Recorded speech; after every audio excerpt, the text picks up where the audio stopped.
Pakistan Bharat match boycott করায় ক্ষতির পরিমাণ কত? ক্রিকবাজ লিখল ব্রডকাস্টারদের ৩০০ কোটি টাকা তাতে ক্ষতি হতে যাচ্ছে। কিন্তু ভারত পাকিস্তান ম্যাচে কি শুধুই ব্রডকাস্টাররা জড়িত? না, এর সঙ্গে জড়িত আছে আরও অসংখ্য আয়ের উৎস।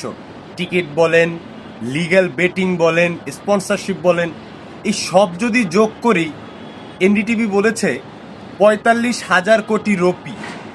যদি এখন এটাকে টাকায় কনভার্ট করি, প্রায় ৬০,০০০ কোটি টাকা ক্ষতি হতে যাচ্ছে ভারত ম্যাচ বয়কট করায়। বুঝতে পারছেন যে আইসিসি আসলে কি পরিমাণ বিপদে পড়েছে। অনেকে মনে করতে পারেন পাকিস্তানের তো অনেক বড় ক্ষতি হয়ে যাবে। পাকিস্তানের ক্ষতি কিছুটা অবশ্য হবে, কিন্তু আসলে আইসিসিরও পাকিস্তানের খুব বেশি ক্ষতি করার সুযোগ নেই।